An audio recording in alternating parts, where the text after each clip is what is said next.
Oke, baik. Terima kasih untuk waktu dan kesempatan yang telah diberikan kepada saya. Perkenalkan, nama saya Maria Dikenelaka, NIM 1703030141, mahasiswa Sosiologi semester 6 kelas C.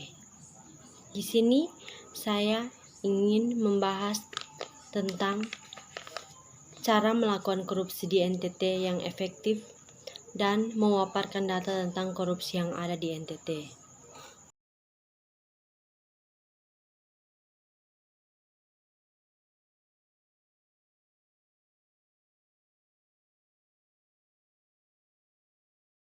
Oke, setelah saya memaparkan tentang data korupsi yang ada di NTT, selanjutnya saya akan menjelaskan tentang cara melakukan korupsi di NTT yang paling efektif.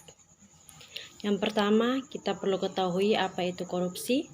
Korupsi atau rasuah dalam bahasa Latin corruptio, dari kata kerja corrumpere, yang bermakna busuk, rusak, menggoyahkan, memutarbalikkan, menyogok, adalah suatu tindakan pejabat publik, baik politisi maupun pegawai negeri, serta pihak lain yang terlibat dalam tindakan itu yang secara tidak wajar dan tidak legal menyalahgunakan kepercayaan publik yang dikuasakan kepada mereka untuk mendapatkan keuntungan sepihak. Dari sudut pandang hukum, tindak pidana korupsi secara garis besar memenuhi unsur-unsur sebagai berikut. Yang pertama, perbuatan melawan hukum. Yang kedua, penyalahgunaan kewenangan, kesempatan, atau sarana. Dan yang ketiga, memperkaya diri sendiri, orang lain, atau korporasi. Dan yang keempat, merugikan keuangan negara atau perekonomian negara.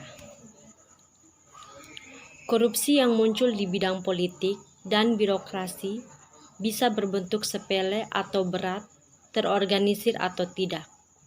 Walau korupsi sering memudahkan kegiatan kriminal seperti penjualan narkotika, pencucian uang, dan partisipasi online, korupsi itu sendiri tidak terbatas dalam hal-hal ini saja, melainkan untuk mempelajari masalah ini dan memudahkan solusinya, sangat penting untuk membedakan antara korupsi dan kejahatan.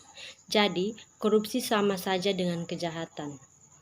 Tergantung dari negaranya atau wilayah hukumnya, ada perbedaan antara yang dianggap korupsi atau tidak. Sebagai contoh, pendanaan partai politik ada yang legal di satu tempat, namun ada juga yang tidak legal di suatu tempat lain.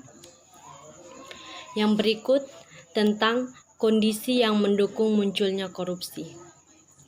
Yang pertama, konsentrasi kekuasaan di pengambilan keputusan yang tidak bertanggung jawab langsung kepada rakyat, seperti yang sering terlihat di rezim-rezim yang bukan demokratik. Dan yang kedua, kurangnya transparansi di pengambilan keputusan pemerintah. Yang ketiga, kampanye-kampanye politik yang mahal dengan pengeluaran lebih besar dari pendanaan politik yang normal. Yang keempat, proyek yang melibatkan uang rakyat dalam jumlah uang yang sangat besar. Yang kelima, lingkungan tertutup yang mementingkan diri sendiri dan jaringan atau mementingkan orang lain, dalam halnya teman lama. Yang keenam, lemahnya ketertiban hukum. Yang ketujuh, lemahnya profesi hukum. Dan yang kedelapan, kurangnya kebebasan pendapatan. Akan hal ini sesuai kondisi tadi, menyebabkan pejabat untuk membuat aturan-aturan baru dan hambatan baru, di mana korupsi menyebabkan inflasi ongkos niaga, ongkos kenegaraan. Korupsi juga mengacaukan lapangan perniagaan. Perusahaan yang memiliki koneksi dilindungi, cari persaingan, dan sebagai hasilnya dapat mempertahankan perusahaan-perusahaan yang tidak efisien. Korupsi menimbulkan distorsi atau kekacauan di dalam sektor publik dengan pengambilan investasi publik ke proyek-proyek masyarakat yang mana mempunyai sogokan dan upaya tersendiri lebih banyak di dalam halnya mempunyai upah atau uang yang sangat banyak. Pejabat mungkin menambah kompleksitas proyek masyarakat untuk menyembunyikan praktik korupsi, yang akhirnya dapat menghasilkan lebih banyak kekecewaan. Akan hal ini ada perkalian dan adanya hambatan-hambatan antara satu dengan yang lain. Korupsi juga dapat mengurangi pemenuhan syarat-syarat keamanan dalam bangunan, lingkungan hidup, dan aturan-aturan lainnya. Korupsi juga mengurangi kualitas pelayanan pemerintahan dan infrastruktur dan dapat menambahkan tekanan terhadap anggaran dalam suatu pemerintah. Yang berikut, korupsi yang dibatasi oleh rakyat, oleh transportasi yang kita lihat pada negara-negara internasional pada tahun 2001 adalah sebagai berikut. Di antaranya, 1. Negara Australia, Kanada, Denmark, Finlandia, Islandia, Belanda, Selandia Baru, Singapura, Swedia, Swiss, dan Israel. Yang berikut, sumbangan kampanye dan uang haram. Di arena politik, sangatlah sulit untuk membuktikan suatu korupsi, tetapi lebih sulit lagi untuk membuktikan ketidakadanya. Maka dari itu, banyak ada gosip menyangkut politisi. Politisi terjebak di posisi lemah karena keperluan mereka untuk meminta sumbangan keuangan untuk kampanye mereka. Sering mereka terlihat untuk bertindak hanya demi keuntungan mereka yang telah menyumbangkan uang, yang akhirnya menyebabkan munculnya tuduhan korupsi politisi.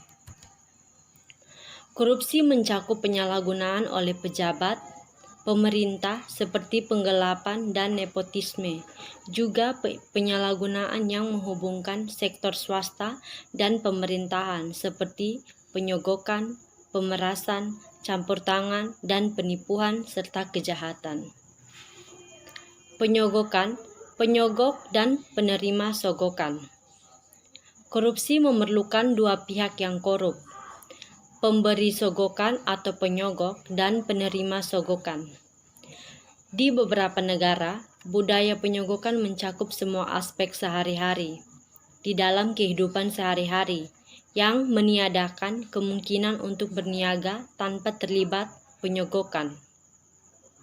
Negara-negara yang paling sering memberikan sogokan pada umumnya tidak sama dengan negara-negara yang sering menerima sogokan.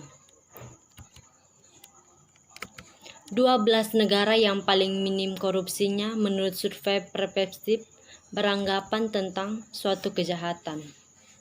Kesejahteraan umum negara. Korupsi politis ada di banyak negara dan memberikan ancaman besar bagi warga negaranya. Di dalam halnya bagi ancaman bagi warga negara masyarakat yang terlibat di dalam suatu negara. Korupsi politisi berarti kebijaksanaan pemerintah sering menguntungkan memberikan sogok, bukannya sangat luas.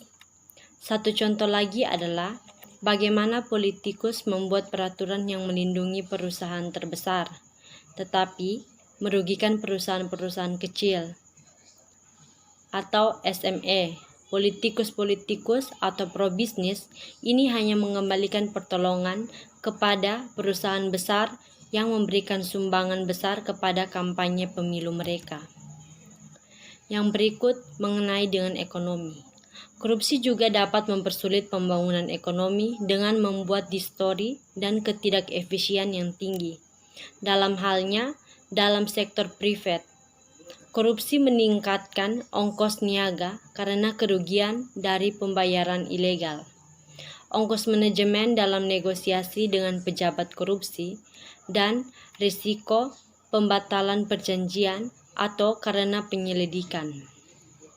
Walaupun ada yang menyatakan bahwa korupsi mengurangi ongkos niaga dengan mempermudah birokrasi konsensus yang baru muncul berkesimpulan bahwa ketersediaan sogokan mempunyai ancaman tersendiri. Yang berikut demokrasi. Korupsi menunjukkan tantangan serius terhadap pembangunan. Di dalam dunia politik, korupsi dapat mempersulit demokrasi dan tata pemerintahan yang baik. dengan cara menghancurkan proses suatu formal. Korupsi di pemilihan umum dan di badan legislatif dapat mengurangi akuntabilitas dan perwakilan di pembentukan kebijaksanaan. Korupsi di sistem pengadilan menghentikan ketertiban hukum, dan korupsi di pemerintahan publik dapat menghasilkan ketidakseimbangan dalam pelayanan suatu masyarakat. Secara umum, korupsi mengkikis kemampuan institusi dari pemerintah karena mengabaikan prosedur, penyedotan sumber daya, dan pejabat diangkat atau dinaikkan jabatan bukan karena prestasi. Pada saat yang bersamaan, korupsi mempersulit legitimasi pemerintah dan nilai demokrasi seperti kepercayaan dan toleransi. Rakyat yang cuek, tidak tertarik atau mudah dibohongi, yang gagal memberikan perhatian yang tidak cukup ke pemilihan umum. Ketiadaannya kontrol yang sangat cukup untuk dapat mencegah penyuapan atau sumbangan dalam sumbangan kampanye. Jenis tindak pidana korupsi diantaranya, tetapi bukan semuanya adalah 1. Memberi atau menerima hadiah atau janji dalam halnya penyuapan. Yang kedua, penggelapan dalam jabatan.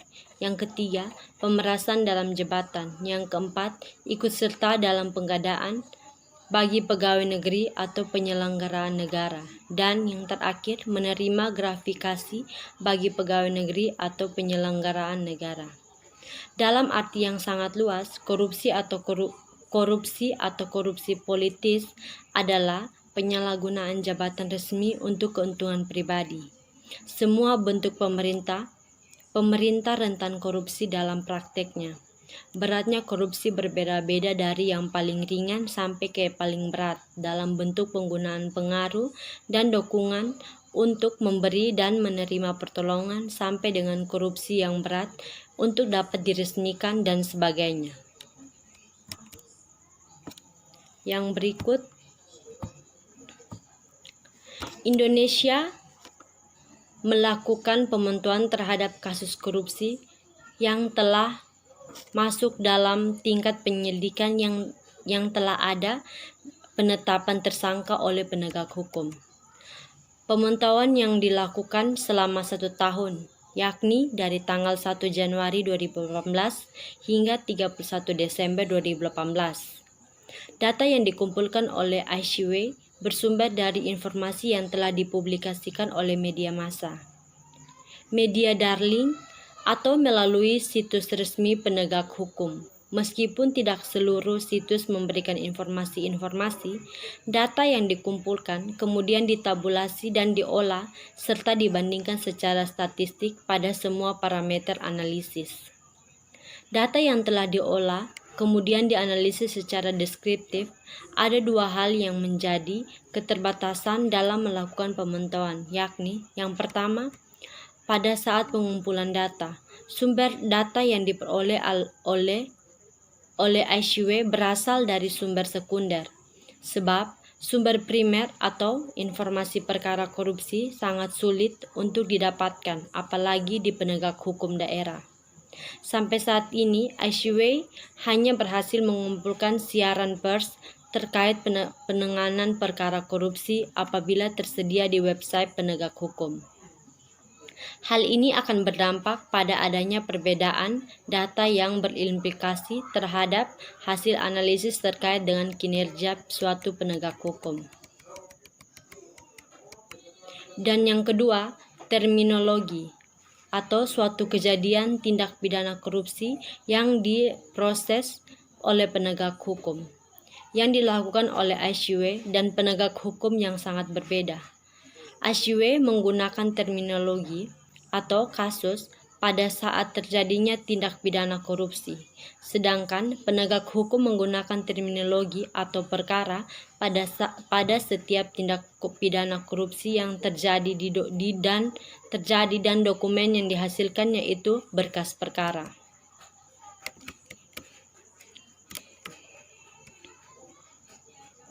Akibatnya akan ada perbedaan jumlah tindak pidana korupsi yang terpantau oleh ICW maupun yang ditandatangani oleh penegak hukum.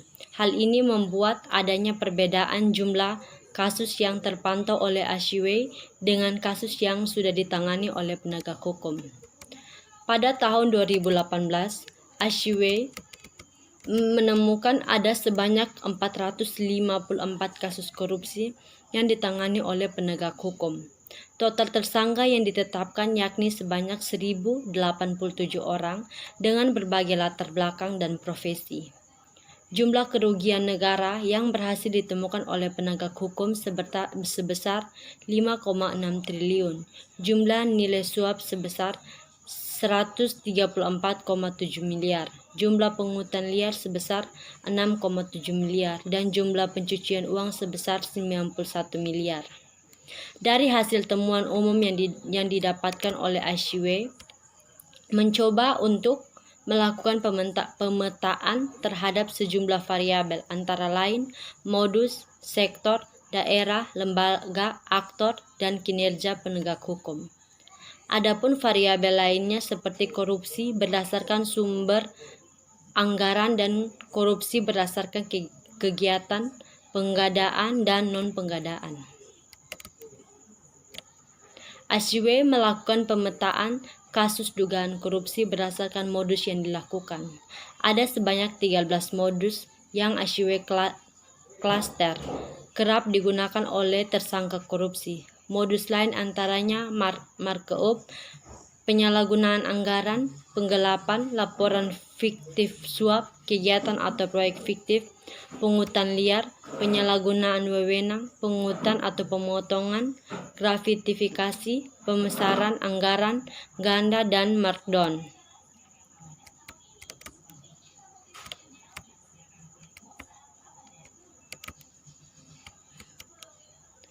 Ada sebanyak 76 kasus korupsi yang melibatkan 185 orang tersangka. Artinya, per kasus melibatkan 2 orang tersangka korupsi.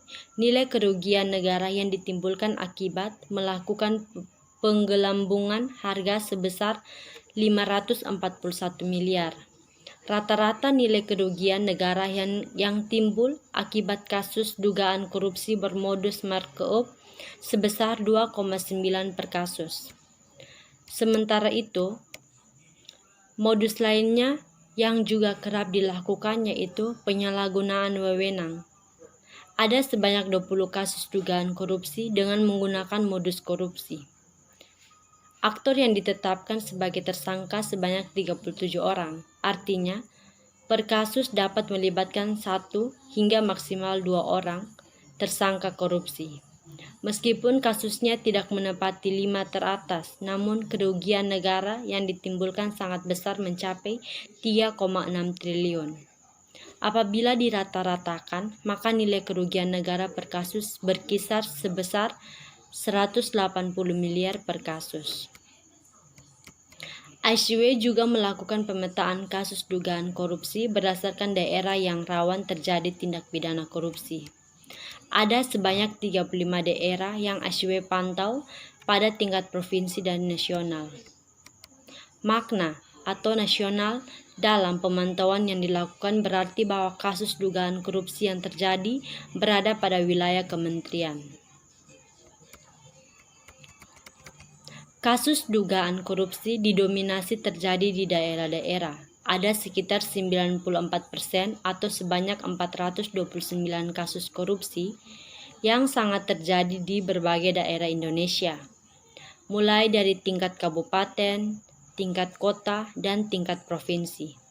Sedangkan kasus dugaan korupsi yang terjadi di tingkat nasional sekitar 6% atau sebanyak 25 kasus.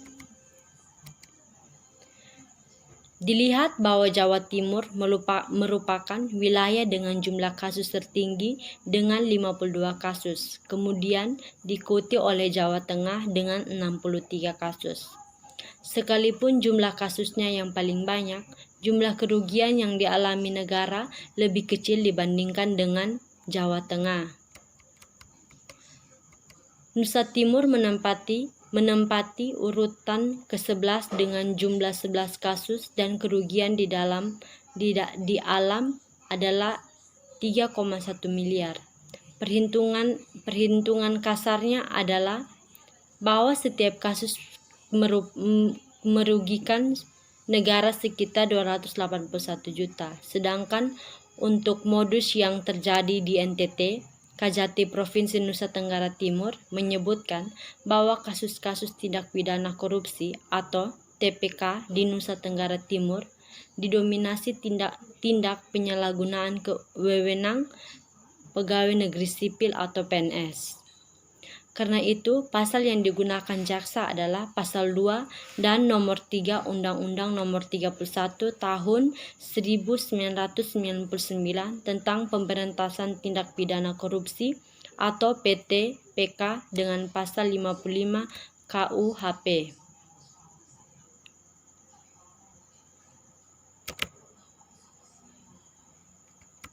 Berikut hasil pemantauan yang dilakukan oleh ICW sepanjang tahun 2018. Kita lihat pada modus. Yang pertama, markup, jumlah kasus 76, nilai kerugian negara 541 miliar, nilai suap atau gratifikasi atau nilai pungutan liar tidak ada, nilai pencucian uang tidak ada. Yang kedua, penyalahgunaan anggaran. Jumlah kasus 68, nilai kerugian negara 455 miliar, nilai suap atau gratifikasi atau nilai pungutan liar tidak ada, nilai pencucian uang tidak ada. Yang ketiga, penggelapan, jumlah kasus 62, nilai kerugian negara 441 miliar. Nilai suap atau gratifikasi atau nilai pungutan liar tidak ada, nilai pencucian uang tidak ada. Yang keempat, laporan fiktif.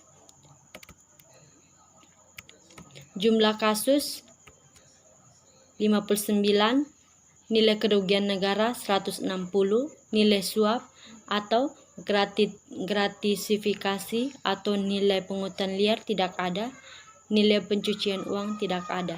Yang kelima, suap.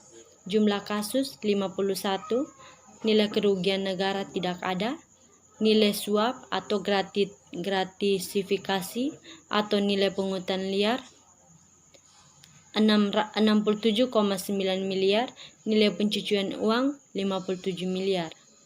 Yang keenam, kegiatan atau proyek fiktif. Jumlah kasus 47, nilai kerugian negara 321 miliar, nilai suap atau gratifikasi atau nilai pungutan liar tidak ada, nilai pencucian uang tidak ada. Yang ketujuh, pungutan liar. Jumlah kasus 43, nilai kerugian negara tidak ada, nilai suap atau gratifikasi atau nilai pungutan liar 6,7 miliar, nilai pencucian uang tidak ada. Yang kedelapan, penyalahgunaan wewenang. Jumlah kasus 20, nilai kerugian negara 3,6 triliun, nilai suap atau gratifikasi atau pungutan liar tidak ada, nilai pencucian uang tidak ada. Yang kesembilan,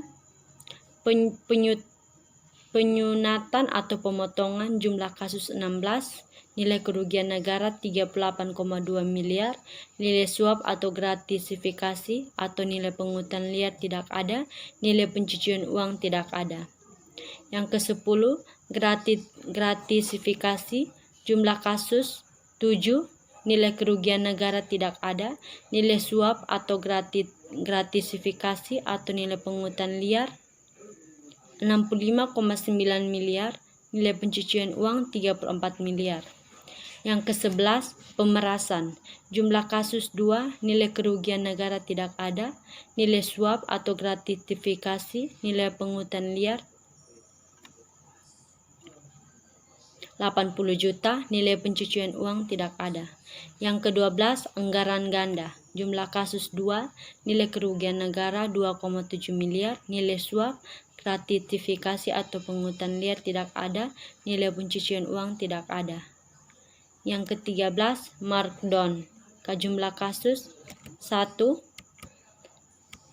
nilai kerugian negara 1,4 miliar, nilai suap atau gratifikasi atau nilai pungutan liar tidak ada, nilai pencucian uang tidak ada. Total jumlah kasus 454, nilai kerugian negara 5,6 triliun, nilai suap atau gratifikasi atau nilai pungutan liar 140 miliar, nilai pencucian uang 91 miliar.